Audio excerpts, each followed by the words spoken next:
ਅੰਮ੍ਰਿਤਸਰ ਤੋਂ ਆ ਰਹੀ ਹੈ। ਅੰਮ੍ਰਿਤਸਰ ਦੇ ਵਿੱਚ ਇੱਕ ਨਿਹੰਗ ਨੇ ਇੱਕ ਸ਼ਖਸ ਤੇ ਜਾਨਲੇਵਾ ਹਮਲਾ ਕਰ ਦਿੱਤਾ। ਬੈਂਕ ਮੁਲਾਜ਼ਮ ਦਾ ਹੱਥ ਵੱਢ ਦਿੱਤਾ। ਲੋਨ ਦੀ ਕਿਸ਼ਤ ਲੈਣ ਆਇਆ ਸੀ ਇਹ ਬੈਂਕ ਕਰਮਚਾਰੀ ਔਰ ਜਿਸ ਵੇਲੇ ਕਿਸ਼ਤ ਲੈਣ ਪਹੁੰਚਿਆ ਤਾਂ ਉਸ ਵੇਲੇ ਇਸ ਨਿਹੰਗ ਵੱਲੋਂ ਉਸ ਤੇ ਹਮਲਾ ਕਰ ਦਿੱਤਾ ਗਿਆ। ਘਟਨਾ ਦੀ ਇੱਕ ਵੀਡੀਓ ਵੀ ਇਸ ਵੇਲੇ ਵਾਇਰਲ ਹੋ ਰਹੀ ਹੈ। ਜ਼ਖਮੀ ਮੁਲਾਜ਼ਮ ਨੂੰ ਹਸਪਤਾਲ ਦੇ ਵਿੱਚ ਦਾਖਲ ਕਰਵਾਇਆ ਗਿਆ ਹੈ। ਤਾਂ ਜ਼ਖਮੀ ਮੁਲਾਜ਼ਮ ਨੂੰ ਹਸਪਤਾਲ ਦੇ ਵਿੱਚ ਤਾਂ ਦਾਖਲ ਕਰਵਾ ਦਿੱਤਾ ਗਿਆ ਹੈ। ਪਰ ਵੱਡੀ ਖਬਰ ਇਸ ਵੇਲੇ ਅੰਮ੍ਰਿਤਸਰ ਤੋਂ ਆ ਰਹੀ ਹੈ। ਅੰਮ੍ਰਿਤਸਰ ਦੇ ਵਿੱਚ ਇਸ ਨਿਹੰਗ ਵੱਲੋਂ ਇਸ ਨੌਜਵਾਨ ਦਾ ਹੱਥ ਵੱਢ ਦਿੱਤਾ ਗਿਆ ਔਰ ਵੀਡੀਓ ਵੀ ਇਸ ਵੇਲੇ ਜੰਮ ਕੇ ਵਾਇਰਲ ਹੋ ਰਹੀ ਹੈ। ਤੁਹਾਨੂੰ ਦੱਸ ਦਈਏ ਕਿ ਬੈਂਕ ਮੁਲਾਜ਼ਮ बैंक ਦੇ ਲੋਨ ਦੀ ਕਿਸ਼ਤ ਲੈਣ ਆਇਆ ਹੋਇਆ ਸੀ। ਜਿਸ ਵੇਲੇ ਲੋਨ ਦੀ ਕਿਸ਼ਤ ਲੈਣ ਪਹੁੰਚਿਆ ਤਾਂ ਉਸ ਵੇਲੇ ਇਸ ਤੇ ਅਟੈਕ ਕਰ ਦਿੱਤਾ ਗਿਆ ਇਸ ਨਿਹੰਗ ਸਿੰਘ ਵੱਲੋਂ ਔਰ ਇਸ ਅਟੈਕ ਦੇ ਵਿੱਚ ਇਸ ਬੈਂਕ ਮੁਲਾਜ਼ਮ ਦਾ ਹੱਥ ਵੀ ਵੱਢਿਆ ਗਿਆ ਹੈ। इस पूरी खबर से वधेरी गलबात करने वास्ते मेरे सहयोगी अमित शर्मा साडे नाल अमृतसर तो जुड़ चुके ने। अमित की कुछ पूरा मामला है, पहला तुहाडे तो समझना चाहांगे कि आखिर की कुछ पूरा मामला किस तरह घटना वापरी है और जेकर अजे तक पुलिस तक इसकी पहुंच हो चुकी है इस पूरी घटना बारे तां पुलिस वालों की कुछ एक्शन लिया गया है? जी नवजोत, बिल्कुल अमृतसर के नशहरा नंगली की यह घटना है जिहड़ा मजीठे नूं रस्ता जाता है। हालांकि रस्ते दे विच इस दे नाल युवक दे नाल जिहड़ा कि बैंक मुलाजिम सी उसदी बांह नूं कुछ युवकों द्वारा जिहड़े कि कट वढ़ दिता गया, क्योंकि जिहड़ी सामने गल आई है कि इस युवक ने उन्हां कोलों किश्तां लैणियां सी ते अरे इस दे कोल जिन्ने भी बैंक दा कैश सी वो भी युवक जिहड़े लैके फरार हो गए ने। हालांकि हुण सीसीटीवी एक फुटेज भी सामने आई है जिस दे विच उन्हां दा चेहरे साफ दिखाई देते ने। थाना कंबोह ने इस बारे मामला दर्ज कर लिया और उन्हां दी गिरफ्तारी लई छापेमारी शुरू कर दी। जी नवजोत, अमित थोड़ा इस बैंक मुलाजम बारे भी समझना चाहांगे कि आखिर ये पूरी घटना वापरी किस वेले और फिलहाल उसकी हालत किहो जी बनी हुई है? जिस बैंक मुलाजम का हथ वड़ दिता गया सी की कुछ हालत है उसकी इस वेले?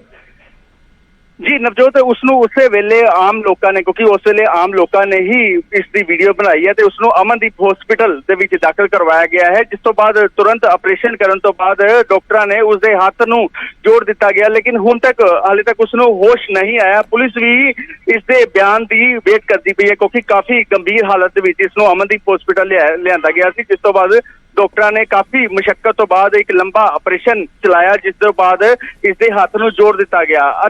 आने वाले समय च पुलिस के मुताबिक जल्द ही दोवें आरोपी फड़े जाएंगे, क्योंकि इसके हले बयान युवक दे नहीं हो पाए आखिर की गल हुई सी। लेकिन उस वेले जिहड़ी वीडियो वायरल हुई है उसदे विच जरूर बोलिया गया कि दो युवकों द्वारा इस नाल लुट भी की गई है। लेकिन जिहड़ी गल सामने आई है कि इसने उन्हां को किश्तां भी लैणियां सी ते जिस वजह नाल इसदा उन्हां नाल झगड़ा भी होया ते जांदे जांदे वो युवकों द्वारा अदा जिहड़ा हाथ कर दिता गया। लेकिन जिहड़ी सीसीटीवी फुटेज सामने आई है उसदे विच एक निहंग युवक भी मोटरसाइकिल के पीछे बैठा है वो नजर आ रहा। पुलिस ने उन्हां बारे जांच शुरू कर दी है ते उन्हां नूं लभण लई छापेमारी की जा रही है।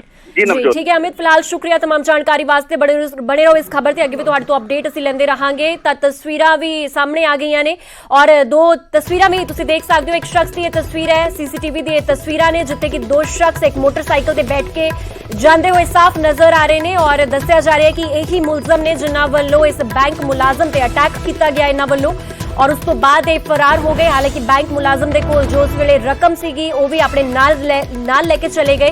तो इंसानियत को बेहद शर्मसार करने वाला ये मामला अमृतसर तो सामने आया जिथे कि निहंगा वालों ये अटैक किया गया इस बैंक मुलाजम ते और इसका महज यही कसूर सीगा कि ये अपने जो लोन इन्हां लोकां वालों लिया गया सी उसकी किश्त लैण पहुंचिया होया सी और जिस दे विरोध दे विच इन्हां निहंगा ने इसका हाथ ही वढ़ दिता और उससे जानलेवा हमला करके उसके कोल जो रकम मौजूद सी वो भी लैके फरार हो गए। हुण तस्वीरां भी सामने आ गई सीसीटीवी दे विच इन्हां दे चेहरे भी जिहड़े ने वो भी फिलहाल सामने आ चुके ने।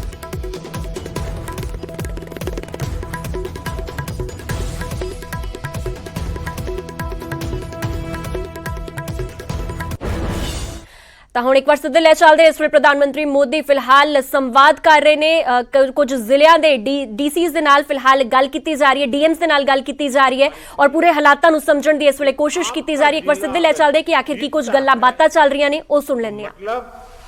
देश जीतता है जब आपका जिला कोरोना को हराता है तो देश कोरोना को हराता है। और इसलिए जिले का मिजाज, गांव गांव में एक मैसेज कि मेरा गांव मैं कोरोना मुक्त रखूंगा, मेरे गांव में मैं कोरोना प्रवेश नहीं करने दूंगा। ये गांव के लोग संकल्प लें और गांव के लोग जिस प्रकार से व्यवस्थाएं करते हैं, मैं तो हैरान था पिछले बार जबकि ये कालखंड था और पता नहीं था कि इस स्थिति में कैसे करना, फिर भी हमने गांव में एग्रीकल्चर सेक्टर के लिए कोई लॉकडाउन नहीं लगाया था। और मजा ये है कि खेतों में गांव के लोग काम करते थे तो खेत में भी सोशल डिस्टेंसिंग के साथ खेती के काम शुरू किए थे। पिछली बार आपको याद होगा। मतलब हमारे गांव कितनी तेजी से संदेश को पकड़ भी लेते हैं और अपनी जरूरत के हिसाब से उसको मॉडिफाई करके पक्का कर लेते हैं। गांव की ये ताकत है। मैंने देखा है आज भी कई गांवों ने अपने यहाँ आना जाना सब बहुत अच्छे ढंग से मैनेज किया है। गांव की जरूरत के लिए 1 या 2 लोग बाहर जाते हैं, चीजें लेकर के आते हैं, गांव में बांट देते हैं और गांव में से कोई मेहमान भी आए तो उसको पहले बाहर रखते हैं। गांव की अपनी एक ताकत होती है, उस ताकत का अपना एक उपयोग होता है। और मैं साथियों कहना चाहूंगा कि कोरोना के खिलाफ इस युद्ध में आप सब लोग ਤਾਂ ਪ੍ਰਧਾਨ ਮੋਦੀ ਇਸ ਵੇਲੇ ਗੱਲਬਾਤ ਕਰ ਰਹੇ ਨੇ ਔਰ ਜ਼ਿਲ੍ਹਿਆਂ ਦੇ ਵੀ ਹਾਲਾਤ ਸਮਝਣ ਦੀ ਕੋਸ਼ਿਸ਼ ਕੀਤੀ ਜਾ ਰਹੀ ਹੈ। ਉਧਰ ਇਸ ਵੇਲੇ ਈ ਸੰਵਾਦ ਕੈਪਟਨ ਅਮਰਿੰਦਰ ਸਿੰਘ ਵੀ ਕਰ ਰਹੇ ਨੇ ਔਰ ਇਸ ਈ ਸੰਵਾਦ ਦੇ ਵਿੱਚ ਸਰਪੰਚ ਵੀ ਸ਼ਾਮਿਲ ਹੋਏ ਨੇ। ਕੀ ਕੁਝ ਗੱਲਾਂ ਚੱਲ ਰਹੀਆਂ ਨੇ ਉਹ ਵੀ ਇੱਕ ਵਾਰ ਦੇਖ ਲੈਂਦੇ ਹਾਂ।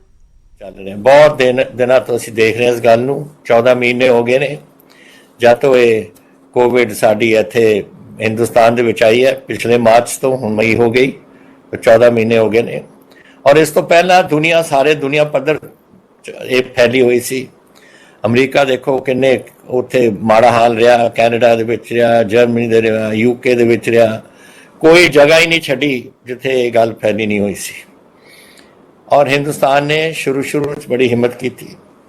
ਹੁਣ ਜਿਹੜੀ ਗੱਲ ਸਮਝਣ ਵਾਲੀ ਹੈ ਆਪਾਂ ਨੂੰ ਕਿ ਅੱਜ ਤਾਈਂ ਕਿਸੇ ਨੂੰ ਪਤਾ ਨਹੀਂ ਇਹ ਬਿਮਾਰੀ ਹੈ ਕੀ। ਡਾਕਟਰ ਤਲਵਾਰ ਨੇ ਤੁਹਾਨੂੰ ਦੱਸਿਆ।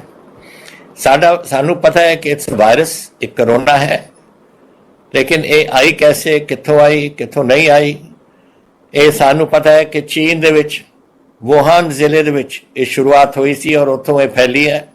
ਲੇਕਿਨ ਕੈਸੇ ਨਹੀਂ ਤੇਜ਼ੀ ਨਾਲ ਪੂਰੀ ਦੁਨੀਆ ਦੇ ਵਿੱਚ ਫੈਲ ਗਈ ਇਹ ਵੀ ਨਹੀਂ ਸਾਨੂੰ ਪਤਾ। ਔਰ ਕਦੋਂ ਇਹ ਪਹਿਲਾ ਇਹਦਾ ਕਿਸ ਤਰੀਕੇ ਨਾਲ ਇਸ ਬਿਮਾਰੀ ਨੇ ਅੱਗੇ ਫੈਲਣਾ ਹੈ। ਮੈਂ ਇਸ ਲਈ ਕਹਿ ਰਿਹਾ ਕਿ ਸਨ 1918 ਵਿੱਚ ਇੱਕ ਯੂਰਪ ਦੇ ਵਿੱਚ ਸਪੈਨਿਸ਼ ਫਲੂ ਚੱਲੀ ਸੀ ਔਰ ਸਾਡੇ ਜਦੋਂ ਪਹਿਲਾ ਮਹਾਜੰਗ ਹੋਇਆ ਸੀ ਉਸ ਤੋਂ ਬਾਅਦ ਸਾਡੇ ਫੌਜੀ ਜਿਹੜੇ ਵਾਪਸ ਆ ਰਹੇ ਸੀ ਹਿੰਦੁਸਤਾਨ ਉਹ ਲੈ ਕੇ ਆਏ ਸੀ ਉੱਥੇ ਬਿਮਾਰੀ ਨੂੰ। ਔਰ 18 ਤੋਂ ਲੈ ਕੇ 1922 ਤੱਕ 4 ਸਾਲ ਇਹ ਚੱਲਦਾ ਰਿਹਾ।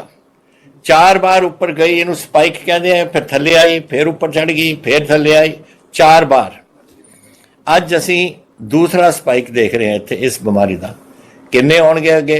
3 ਹੋਣਗੇ, 4 ਹੋਣਗੇ, 5 ਹੋਣਗੇ, 7 ਹੋਣਗੇ, ਕਿਸੇ ਨੂੰ ਨਹੀਂ ਪਤਾ ਕਿ ਕਿਆ ਹੋ ਰਿਹਾ ਅੱਜ।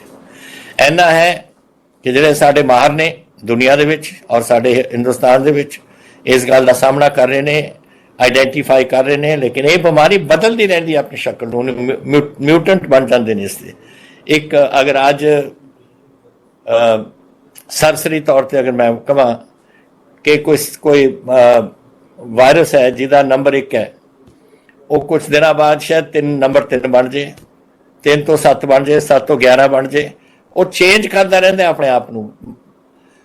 ਹੁਣ ਤਾਂ ਇਹ ਕੁਦਰਤੀ ਜਿਹੜੀਆਂ ਅਸੀਂ ਵੈਕਸੀਨਸ ਦੇ ਰਹੇ ਹਾਂ ਉਹ ਸਾਰੇ ਇਹ ਜਿਹੜੀ ਮੌਜੂਦਾ ਮਿਊਟੈਂਟਸ ਬਣ ਰਹੇ ਨੇ ਇਹਨੂੰ ਸਾਂਭ ਸਕਦੀਆਂ ਨੇ, ਲੇਕਿਨ ਅੱਗੇ ਦਾ ਕੁਝ ਨਹੀਂ ਪਤਾ।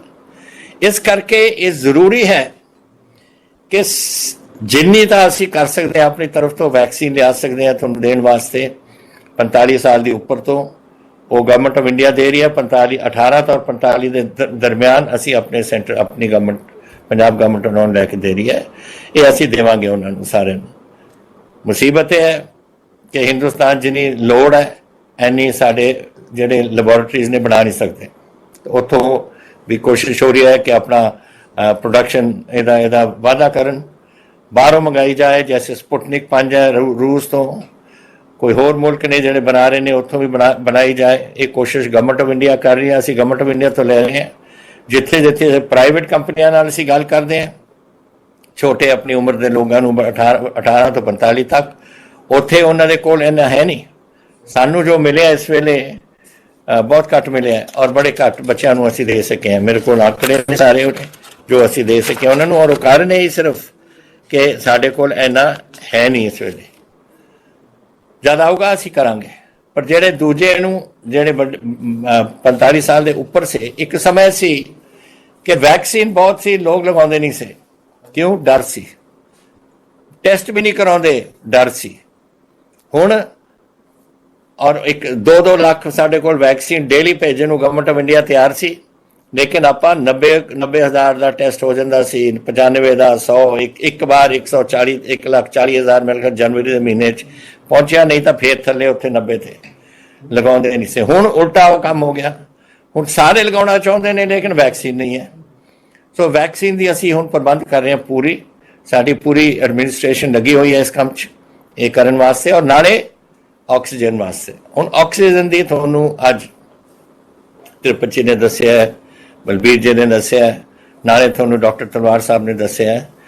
देखो गल ये है, बलबीर जी मैंने कहानी दस रहे थे कि उत्थे गए से रामपुरे फूल और उत्थे पूछा कि फलाना बंदा कित्थे है, कहते जी वो मंजे च पिया, उन्होंने टाइफाइड हो गया।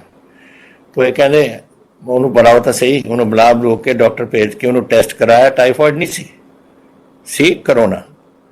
आ ਜਿਹੜੀਆਂ ਗੱਲਾਂ ਨੇ ਨਾ कि ਜਿਹੜੇ अपने आप ही आप डॉक्टर बन जाते हैं, तिरुपति जी ने दसिया आप कैसे डॉक्टर बन सकते हैं।